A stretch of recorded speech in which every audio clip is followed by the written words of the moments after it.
Eu quero cumprimentar a todos com a graça e a paz do nosso Senhor Jesus Cristo.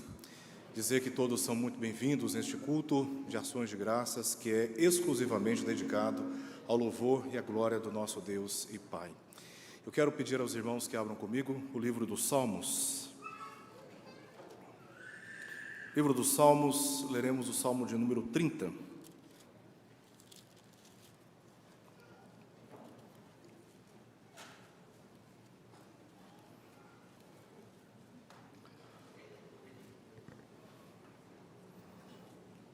Salmos, livro dos Salmos, teremos o Salmo de número 30.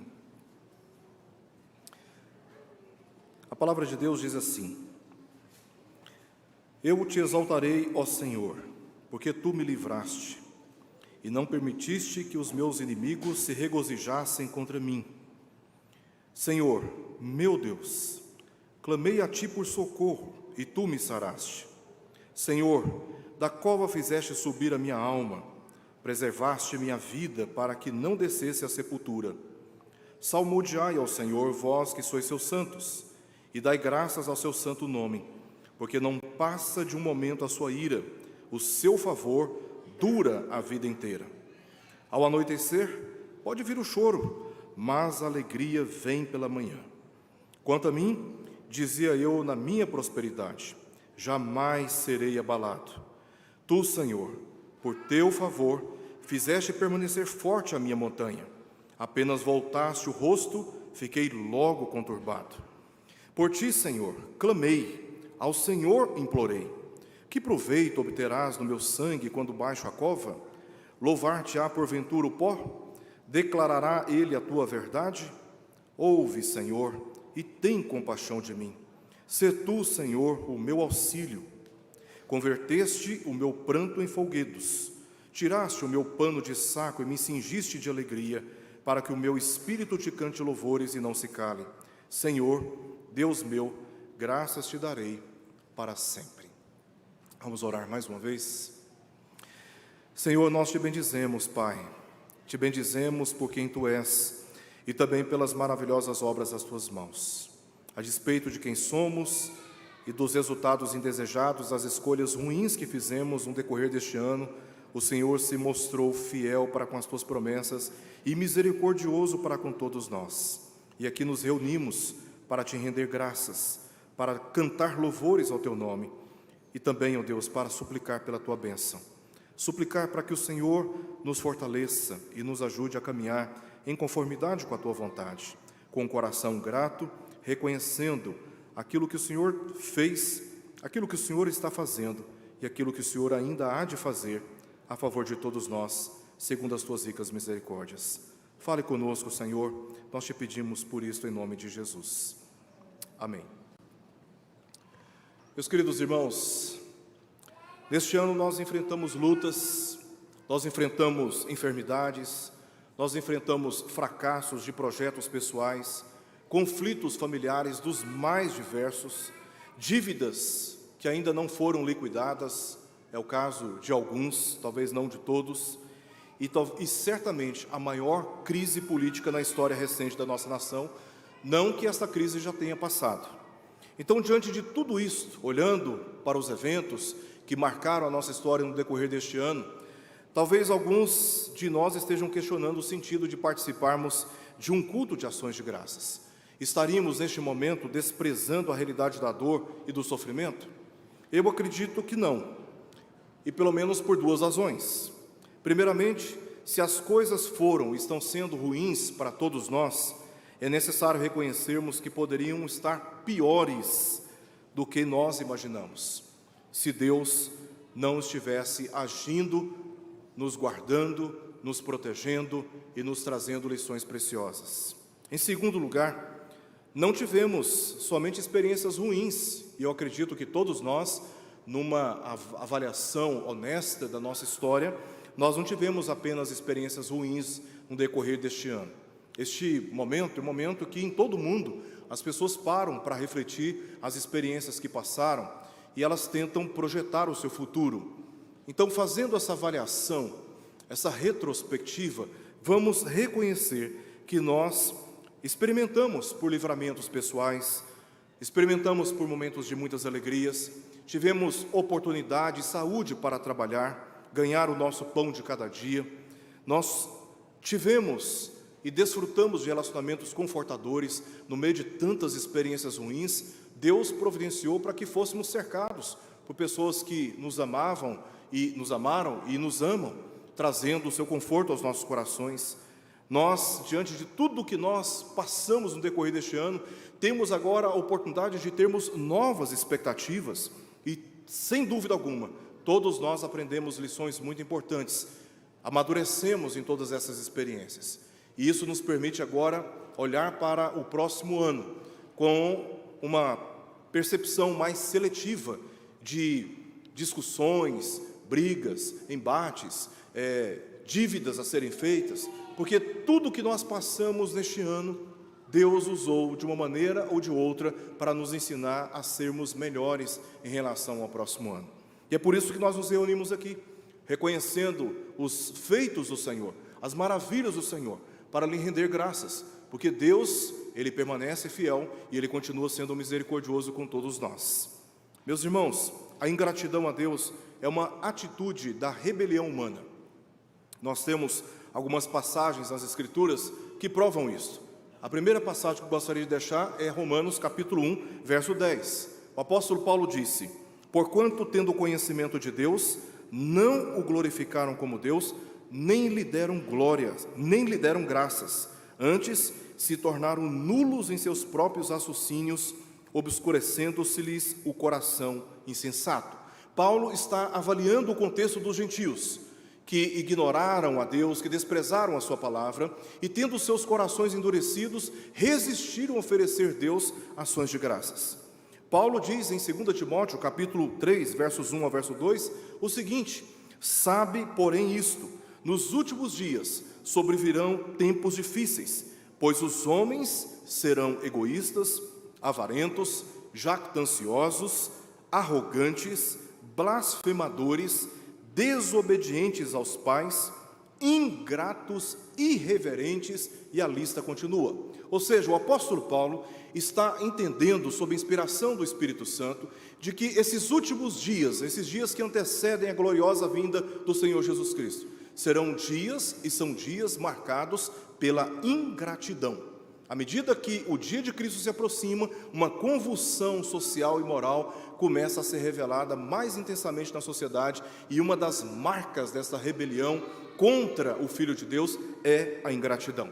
Por isso, a gratidão a Deus corresponde a uma atitude de submissão e de humildade. Paulo, o salmista diz, Salmo 107, verso 1, rendei graças ao Senhor porque Ele é bom e a sua misericórdia dura para sempre.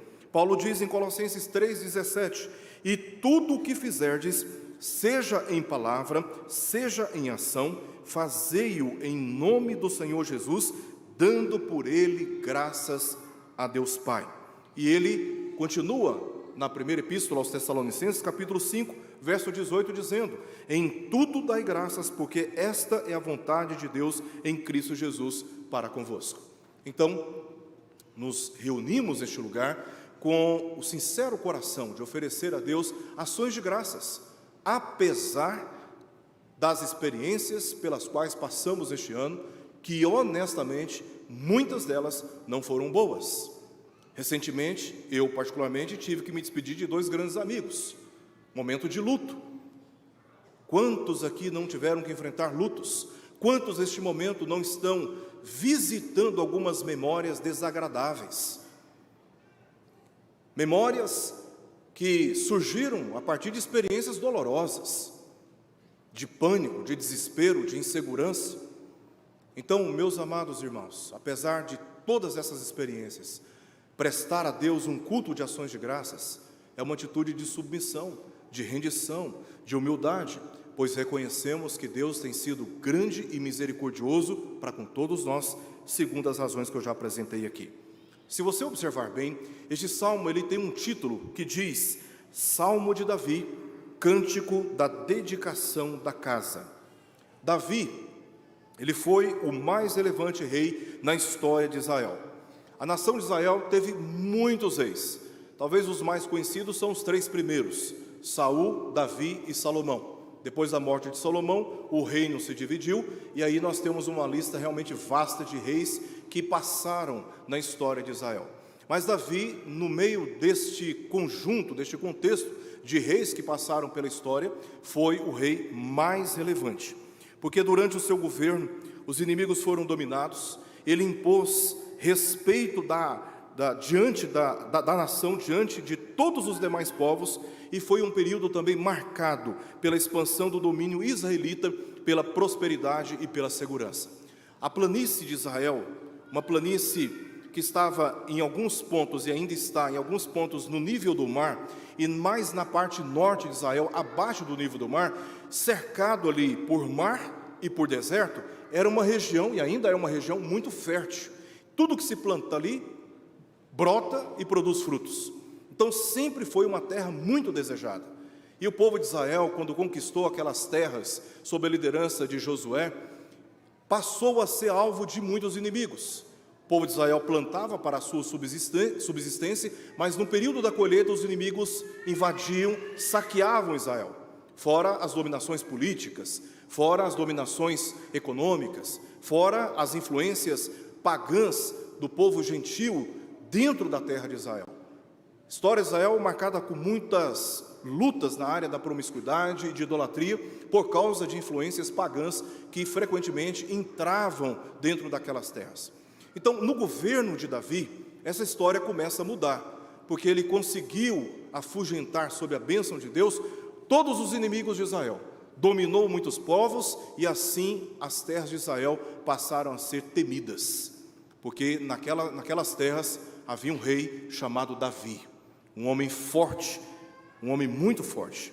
Embora a história dele tenha sido uma história marcada por um homem corrompido, como todos nós somos corrompidos pelo pecado, havia temor a Deus em seu coração, confiança no Senhor, gratidão constante, e não resistiu se arrepender de seu mais grave pecado, adultério seguido por assassinato.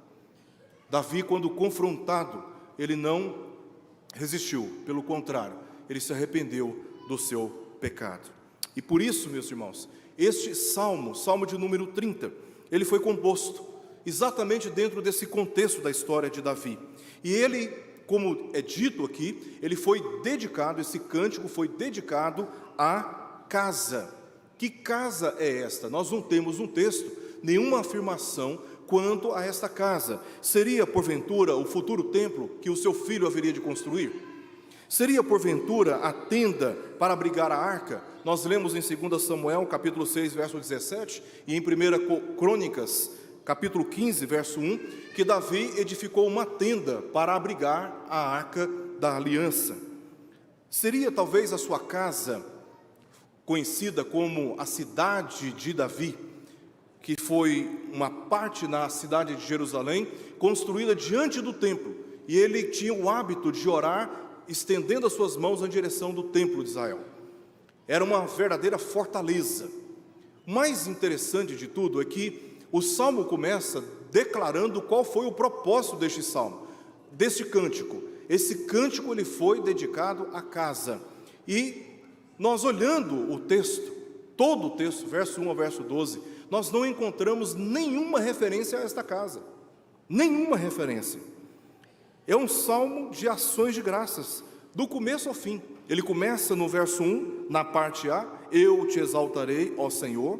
Aí ele termina no verso 12, na parte B, dizendo, graças te darei para sempre. Este salmo, ele é marcado por estas ações de graças. Ele agradece por essas questões físicas no sentido dessa casa que foi construída, mas lendo todo o salmo, nós encontramos que o que ocupou o coração de Davi foram outras motivações. Foram motivações direcionadas ou guiadas, provocadas pelo reconhecimento dos benefícios da graça de Deus que estava sobre a sua vida, mesmo em meio às suas lutas. Então, ao que tudo indica, Davi aqui, olhando para a casa que foi construída, não sabemos exatamente que casa foi esta, sua motivação foi render ações de graças a Deus por questões mais profundas. Talvez neste momento, olhando para a experiência que tivemos no decorrer deste ano, muitos de nós não teriam forças para dizer: Senhor, obrigado pelo ano que o Senhor me deu. Muitos não têm motivos, talvez olhando por essas mesmas experiências, para dizer: Deus, obrigado pelas eleições do nosso país e as expectativas que nós temos pela frente. Isso é um fato, mas o interessante é que Davi, ele não está preso a essas questões terrenas ou questões físicas. Davi está amarrado por motivações muito mais profundas, e são essas motivações que eu quero destacar aqui no texto, juntamente com os irmãos. São 4 motivações. A primeira motivação que ele destaca aqui, que ele reconhece para render graças a Deus, é o reconhecimento do livramento que Deus deu para a sua vida. Versos 1 ao verso 3, ele diz, na segunda parte do verso A: porque tu me livraste e não permitiste que os meus inimigos se regozijassem contra mim. Senhor, meu Deus, clamei a ti por socorro e tu me saraste. Senhor, da cova fizeste subir a minha alma, preservaste-me a vida. A motivação de Davi em render graças a Deus é por este livramento que o Senhor deu à sua vida. E tudo aponta para o fato de que ele tinha sido acometido por uma grave enfermidade. Essa enfermidade ela é relatada no Salmo 32, verso 3 ao verso 4. Enquanto ele calou os seus pecados, ele omitiu os seus pecados, os seus ossos envelheceram, ele adoeceu. E essa enfermidade ela é descrita no Salmo 38. Eu vou pedir para os irmãos virarem as páginas das suas Bíblias agora para o Salmo 38. Veja como ele descreve esta enfermidade, a gravidade desta enfermidade. Salmo 38, olha o que diz a partir do verso 1. Não me repreendas, Senhor, na tua ira, nem me castigues no teu furor. Cravam-se em mim as tuas setas, e a tua mão recai sobre mim. Não há parte sã na minha carne, por causa da tua indignação. Não há saúde nos meus ossos, por causa do meu pecado. Pois já se elevam acima de minha cabeça as minhas iniquidades, como fardos pesados, excedem as minhas forças. Tornam-se infectas e purulentas as minhas chagas, por causa da minha loucura. Sinto-me encurvado e sobremodo abatido, ando de luto o dia todo, ardem-me os lombos e não há parte sã na minha carne. Estou aflito e muito quebrantado, dou gemidos por efeito do desassossego do meu coração. Agora, versos 21 e verso 22. Não me desampares, Senhor, Deus meu, não te ausentes de mim, apressa-te em socorrer-me, Senhor, salvação minha. Ou seja, a gravidade dessa enfermidade foi tanta, que ele mesmo diz no Salmo 30, que Deus livrou a sua alma da cova. Foi uma enfermidade que para qualquer médico da época poderia olhar para o quadro de saúde dele e dizer: isso aqui é um quadro terminal, não há mais o que fazer. No entanto, como diz o próprio texto, no verso 2, ele clamou a Deus por socorro e Deus veio ao seu encontro, acudindo Davi na sua situação dramática. Ou seja, o primeiro motivo que Davi tem aqui para render graças a Deus é pelo livramento. Livramentos, irmãos. Se nós chegamos no final deste ano, é porque o Senhor também nos livrou. Nos livrou de muitas coisas que nós não conhecemos, porque Deus foi misericordioso. A segunda razão porque Davi está apresentando a Deus estas ações de graças, e ele está se comprometendo em exultar ao Senhor para sempre, bendizer ao Senhor para sempre, é por causa do perdão. Não há livramento da parte de Deus sem que haja misericórdia da parte de Deus. Olha o que ele diz no verso 4 e no verso 5: salmodiai ao Senhor, vós que sois seus santos, e dai graças ao seu nome, porque não passa de um momento a sua ira, o seu favor dura a vida inteira.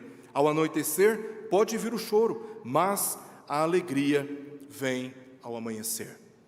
Ele agradece a Deus pelo perdão dos pecados. Se hoje estamos na presença de Deus, tomados de esperança, não em um homem ou em outro homem, não em um reino ou outro reino, não em um governo ou outro governo. Se nós temos esperança, é por causa da misericórdia do Senhor. Quantos pecados cometemos, meus irmãos? Quantas tentações não atendemos durante este ano? Porém, Deus se mostrou misericordioso para conosco, através do seu Filho Jesus Cristo, nos concedendo perdão. Davi agradece a Deus pelo livramento da sua alma, pelos livramentos que ele passou, porque Deus envergonhou os seus inimigos, recuperando-lhe a saúde quando ele clamou por socorro, e Deus veio ao seu encontro. E ele também agradece a Deus pelo perdão. O pecado nos afastou da presença de Deus, o pecado rompeu a nossa comunhão com o Senhor, e foi justamente por causa de Jesus Cristo que nós recebemos tão grande salvação, perdão dos nossos pecados. E hoje, meus irmãos, essas dificuldades temporais que nós atravessamos, é luto, é dívida, é crise familiar, é um problema no trabalho, é uma frustração em relação a projetos pessoais. Eu queria passar no Enem, não passei, queria fazer um curso, não deu certo, fui reprovado, terei que refazer o curso novamente, tantos outros motivos tristes. Nada disso acumulado pode ser comparado ao desespero de uma alma destinada à eternidade, apartada, banida da presença de Deus. O maior livramento que eu e você experimentamos, e a maior garantia da nossa salvação, está no fato de que Deus em Cristo Jesus nos concedeu perdão dos nossos pecados. Davi reconhece exatamente isso. Davi reconheceu que a sua enfermidade tinha relação com o seu pecado. Ele clamou a Deus por socorro, só que Deus, para livrá-lo da morte, concedeu a ele perdão dos seus pecados, e ele foi perdoado. Está aí um motivo para nós bendizermos ao Senhor, não somente no dia 31 de dezembro, mas todos os dias da nossa vida, agradecer a Deus pelo perdão dos nossos pecados, porque apesar das lutas que nós enfrentamos nessa terra, serem grandes, intensas, cruéis, frias, impiedosas, elas são passageiras. Por isso, Davi disse: ao anoitecer pode vir o choro, mas a alegria vem pela manhã, vem ao amanhecer. Ou seja, essas lutas são passageiras. A alegria que o Senhor propõe a todos nós, esta sim é uma alegria que dura a vida inteira, parte final do verso 5. É isso que Deus promete a nós. E nós fomos livrados durante este ano, não apenas de uma morte precipitada, de uma tragédia. Nós fomos livrados numa perspectiva mais profunda. Nós somos livrados da morte eterna, por causa do perdão que Deus nos concedeu através do seu Filho. Em terceiro lugar, Davi reconhece com gratidão os atos de Deus a favor da sua própria segurança. Versos 6 e verso 7. Quanto a mim, dizia eu na minha prosperidade, jamais seria abalado. Tu, Senhor, por teu favor, fizeste permanecer forte a minha montanha, apenas voltaste o rosto, fiquei logo conturbado. Se você observar bem como os verbos, eles estão aqui no verso 6, você vai perceber uma centralização de Davi nos seus próprios méritos. Davi, como já disse, foi um rei renomado, temido por todas as nações. O seu governo se tornou um governo próspero. Ele estava na sua fortaleza, cercado pela maior segurança que um rei poderia experimentar e ter naqueles dias. E ele mesmo permitiu que seu coração se sujeitasse às tentações da vaidade, olhando seus exércitos, a prosperidade dos seus reinos e o seu nome sendo aclamado naqueles dias. Então, no verso 6, ele cede à tentação da vaidade e diz: dizia eu na minha prosperidade, jamais serei abalado, jamais poderei experimentar fraqueza, derrota, jamais poderei experimentar fracassos. O seu coração se ensoberbeceu, passou a confiar mais em si do que em Deus. E foi justamente neste momento que ele começou a padecer. Foi justamente nesse momento que ele começou a padecer, porque o verso 7 diz: Tu, Senhor, por teu favor, fizeste permanecer forte a minha montanha. O Senhor que o susteve. E aqui ele relata como foi a sua experiência. Apenas voltaste o rosto, fiquei logo conturbado. a nossa estabilidade e a perspectiva de sermos bem-sucedidos nessa vida não depende de nós, da nossa inteligência, da nossa capacidade, das amizades que nós temos, do dinheiro que acumulamos na nossa conta, do patrimônio que nós temos. Quantos de nós aqui desviamos a nossa confiança do Senhor para as riquezas deste mundo, quando olhamos para o nosso patrimônio, imóveis que estamos alugando, e aí quando surge uma perspectiva pessimista de governo, a gente olha e pensa, bom, se acontecer alguma coisa, eu vendo aquele imóvel, eu resolvo aqui, resolvo ali, resolvo as coisas, pago essa conta, então está tudo tranquilo. A prosperidade, ela é ótima porque ela traz uma certa segurança, um certo conforto, ela sustenta muitas necessidades, mas há um perigo muito grande quando nós somos cercados por confortos persistentes. O risco de nós nos esquecermos de Deus e pensarmos que estamos nessas posições de suposta segurança por causa dos nossos próprios méritos. E Davi está dizendo, olha, na minha prosperidade, eu pensei assim também. Sabe o que aconteceu? Deus apenas virou um pouquinho o seu rosto e tudo na minha vida foi abalado. Assim é a vida humana. Hoje estamos aqui, e amanhã como será? Nós não sabemos. Nós não sabemos as experiências que nos aguardam no dia de amanhã. E eu acredito que, como eu, todos se encontram aqui neste momento para buscar de Deus esta bênção, por reconhecermos que dependemos do Senhor. Pode ser que o ano que vem seja um ano mais difícil do que neste ano.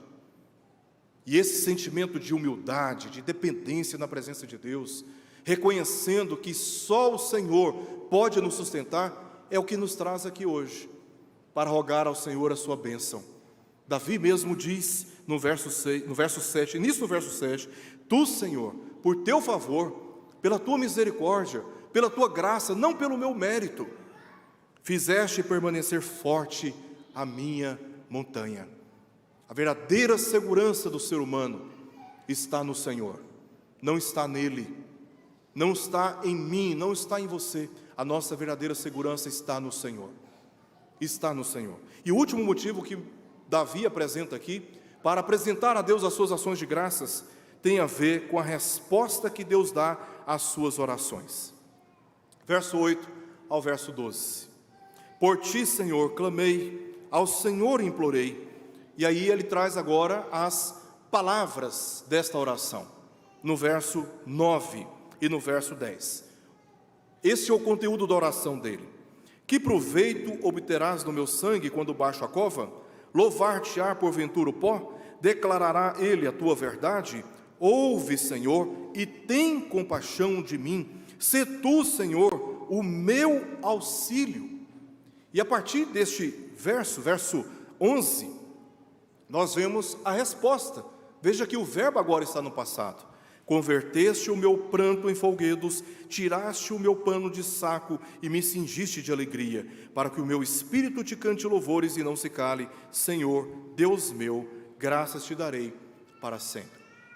Davi reconhece como quarto motivo para oferecer ações de graças a Deus, mesmo em contexto de tanta confusão, tumulto, instabilidade, porque ele reconhece que Deus ouve a sua oração. Eu me lembro do Salmo 77, Salmo de Asaf, quando ele sofre por passar a noite inteira com as suas mãos erguidas, clamando a Deus, mas perturbado pela sensação de que Deus não estava ouvindo a sua oração. Ele diz no Salmo 77 que a sua alma se recusava a consolar-se. Não há sentimento mais difícil de ser suportado, se é que ele pode ser suportado, quando nós nos dirigimos a Deus e temos a sensação de que Ele não está nos ouvindo. Este mesmo Deus que tem o poder para intervir na história humana e alterá-la de acordo com a sua soberana vontade, de livrar-nos nas nossas lutas, nas nossas tempestades, este mesmo Deus que tem um poder para curar, este mesmo Deus que tem o poder de trazer paz a uma alma que está abatida, a uma alma que está em luto, e sabendo que Deus é a única solução, a única resposta e o único que pode trazer solução para os nossos dilemas, se cala.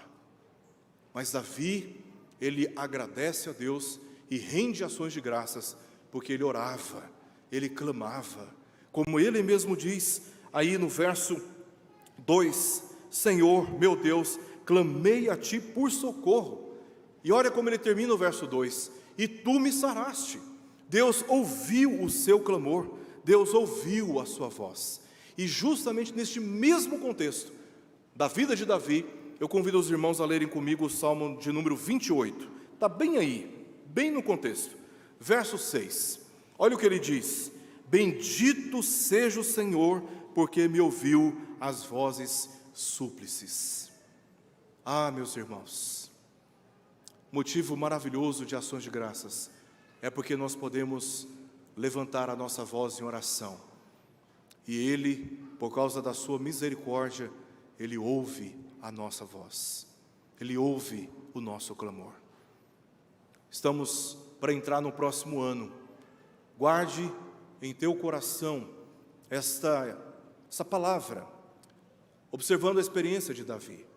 Quando as coisas ficarem ruins, e não apenas nelas, mas especialmente nelas, nesses momentos, clame a Deus, confie no Senhor, porque Deus é aquele que ouve a nossa voz, e Ele atende segundo a sua boa vontade.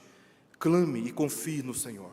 Eu quero terminar essa breve meditação na palavra de Deus, Salmo 30, trazendo algumas considerações para todos nós. A murmuração, a reclamação persistente, a ingratidão, ela aborrece não apenas a Deus, aborrece a todos nós. Nenhum de nós consegue conviver com pessoas amarguradas, pessoas rancorosas, que estão o tempo todo de cara fechada, e tudo que você fala e tudo que você faz não satisfaz, não desperta contentamento, alegria, gratidão. Se Deus se aborrece, imagina nós que somos imperfeitos e pecadores. A ingratidão, essas reclamações persistentes, essas murmurações, adoece e quebra os nossos relacionamentos, inclusive com o próprio Deus. Paulo diz em Coríntios, 1 Coríntios capítulo 10, verso 3 ao verso 6, o seguinte: todos eles, ele está aqui advertindo os coríntios, relembrando os eventos que marcaram a história de Israel. E ele diz: todos eles, os israelitas do passado, comeram de um só manjar espiritual e beberam da mesma fonte espiritual, porque bebiam de uma pedra espiritual que os seguia, e a pedra era Cristo. Nessa primeira parte, Paulo está dizendo: olha as bênçãos que Deus deu a este povo, veja como Deus sustentou este povo, veja como Deus guiou este povo, veja como Deus protegeu este povo, veja como Deus guardou este povo. E aí Paulo continua dizendo: entretanto, porque agora a história muda, entre a ação de Deus e a ação do homem existe um universo, existe uma distância muito grande. Paulo continua dizendo: entretanto, Deus não se agradou da maioria deles, razão porque ficaram prostrados no deserto. Ora, estas coisas se tornaram exemplos para nós, a fim de que não cobicemos as coisas más como eles cobiçaram. Aí lá no verso 10, do capítulo 10 de 1 Coríntios, Paulo diz: nem murmureis como alguns deles murmuraram e foram destruídos pelo exterminador. Deus, Ele não se agrada de um coração ingrato. Deus requer de nós gratidão, não por todas as coisas, mas em todas as coisas, porque esta é a sua vontade para nós. Deus requer de nós que sejamos gratos a Ele. A resistência ao agradecimento revela um coração orgulhoso, pensando que Deus e os outros não fazem mais que as suas obrigações, atendendo os nossos interesses. Geralmente pessoas ingratas lidam assim umas com as outras. Elas se recusam a dar uma palavra de elogio e de agradecer, porque lá no fundo elas pensam que as pessoas não estão fazendo mais do que as suas obrigações em fazer aquilo que é do nosso interesse. Diante disso tudo, eu deixo para os irmãos 4 considerações para meditarmos nesta ocasião, e para marcar a nossa experiência no próximo ano. Reconheçamos as virtudes dos nossos irmãos, dos nossos pais, dos nossos irmãos eclesiásticos, irmãos da fé. Reconheçamos as virtudes daqueles que nos prestam serviços, daqueles a quem nós prestamos serviços. Reconheçamos as virtudes mais do que as deficiências dos outros. Se nós invertermos isto, nós viveremos as nossas relações adoecidas e perderemos uma grande oportunidade de vivermos em paz com Deus e vivermos em paz uns com os outros também. Aprendamos a reconhecer as virtudes, aprendamos a agradecer a Deus por aquilo que nós temos e não reclamar daquilo que nós não temos e talvez nós nunca teremos. Eu perdi um amigo recentemente que eu considerava como irmão. Para mim foi muito difícil o luto. Já tinha muito tempo que eu não passava por isso. E eu estava contando para minha esposa dos momentos que eu estava tendo de vontade de chorar, como que ciclos, e ela me disse: olha, o que você está passando é luto. Eu falei: ah, é? É luto isso? Eu estava sofrendo muito. São coisas que nós não queremos. E neste momento, meus amados irmãos, alguns dos nossos estão padecendo enfermidades. Alguns dos nossos estão padecendo enfermidades. E não estão aqui por causa disto. Estão sofrendo. Há parentes nossos que não estão em comunhão com Deus, estão distantes da presença do Senhor. Filhos, talvez, extraviados do Evangelho. Maridos com seus corações endurecidos, que se recusam a se sujeitar aos caminhos do Senhor. Esposas, igualmente. Ou seja, muitas coisas nós poderíamos avaliar aqui e chegarmos facilmente à conclusão de que elas não estão como nós gostaríamos que estivessem. Mas Davi nos ensina, na sua experiência, a agradecer a Deus por aquilo que já temos. Não amargurar e não reclamar por aquilo que nós não temos, e talvez nós nunca teremos. Por isso é importante nós termos este foco, para que todos os dias da nossa vida sejam dias marcados por esse reconhecimento de que Deus tem sido bom para conosco. Em terceiro lugar, agradeçamos usando as nossas palavras. Como é bom ouvir um obrigado, como é bom reconhecer o talento, a dedicação dos nossos irmãos à música, que se dedicam vigorosamente, se esforçam. Tudo é feito para o louvor e para a glória do Senhor. Mas a música que parte dos lábios dos nossos irmãos agradam também os nossos ouvidos, trazem alegria para o nosso coração. Reconhecer o desprendimento daqueles que estão agora lá no IP, preparando já há semanas. Tem uma irmã que chegou a dormir aqui na nossa casa administrativa essa semana, passou o dia todo trabalhando, dormiu na casa administrativa, para amanhecer no outro dia, trabalhando, cuidando dos mínimos detalhes para nos receber lá. Quando a gente deixa passar essas oportunidades, nós damos oportunidade para o nosso coração se tornar um coração ingrato, amargurado, rancoroso. Use as suas palavras para dizer obrigado. Use as suas palavras para elogiar o seu marido, sua esposa, seus filhos. Use as suas palavras para animar aquele que está desanimado.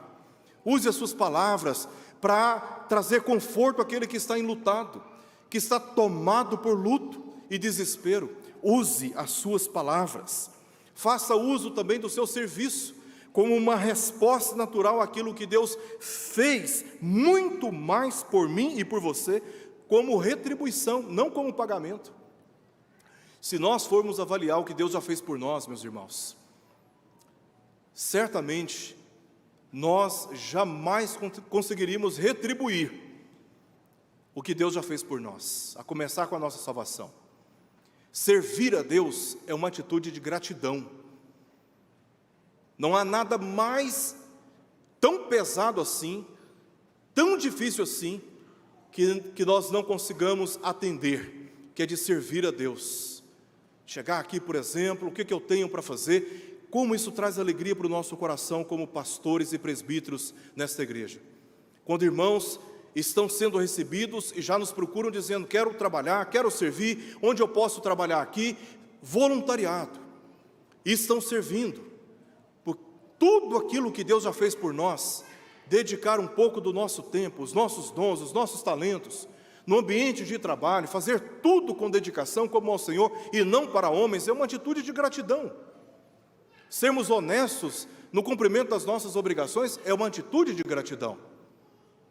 Já parou para pensar em quantos desempregados neste momento há no nosso país? Quantas pessoas estão padecendo? Quanto Deus tem feito por nós através de muitos? Servir, prestar serviço, dedicar um pouco do nosso tempo e dos nossos dons, é uma atitude natural de agradecimento. E nós não poderíamos deixar de pensar na pessoa mais importante revelada pelas Escrituras aqui, que é a pessoa do Senhor Jesus Cristo. Se você lê o Salmo de número 30, é difícil ficar sem pensar em Cristo, é difícil pensar sobre aquele que foi prometido em Isaías 53, como o servo sofredor, o Messias que seria pendurado no madeiro, que padeceria uma enfermidade a ponto de morrer. Isaías 53 pré-anuncia Cristo na cruz, exatamente como nós lemos em Mateus capítulo 27, verso 45 ao verso 54. Ele clama a Deus na cruz: Senhor, Deus meu, por que me desamparaste? E depois deste grito, ele entregou o seu espírito e morreu e foi sepultado num sepulcro que não lhe pertencia. Mas a grande vitória foi ao terceiro dia, quando Deus, pelo poder do Espírito Santo, fez ressuscitar dentre os mortos, e Deus o livrou da morte, e o exaltou sobremaneira, lhe concedendo um nome, diante do qual importa que todos os homens se curvem e o adorem, e lhe prestem louvores pelos séculos dos séculos. O seu nome é Jesus Cristo, que venceu a morte, e ele venceu a morte por mim, e venceu a morte por você. Jesus clamou por socorro, ele suplicou ao Pai no Getsêmani, e Deus, no seu tempo, ouviu a sua voz, e veio ao seu socorro, o livrando da morte, e o tirou da sepultura. Hoje Jesus está vivo, e ele prometeu estar conosco todos os dias, até a consumação do século. Nenhum de nós, crentes e seguidores de Jesus Cristo, está sozinho. Ele está comigo e Ele está com você. Nós não temos nada a temer. Estamos entrando no novo ano, não na confiança daquilo que temos, daquilo que queremos obter, daquilo que queremos ser profissionalmente, mas nós temos uma segurança de que o Filho de Deus está ao nosso lado. E se Ele venceu, nós com Ele também venceremos. No mundo passais por aflições, mas tende bom ânimo, eu venci o mundo. E aí está a nossa segurança e a nossa confiança, de Jesus à nossa frente, nos conduzindo como o supremo pastor das nossas almas. E é nesta confiança que nós entramos este ano, certos de que seremos vencedores, apesar das lutas que nós teremos que enfrentar. Porque com a bênção de Deus, mais cedo ou mais tarde, chegaremos no nosso destino final, que é o paraíso celestial. Que Deus nos abençoe, nos dê forças e sabedoria nos nossos relacionamentos, a fim de que em tudo Deus receba de nós ações de graças.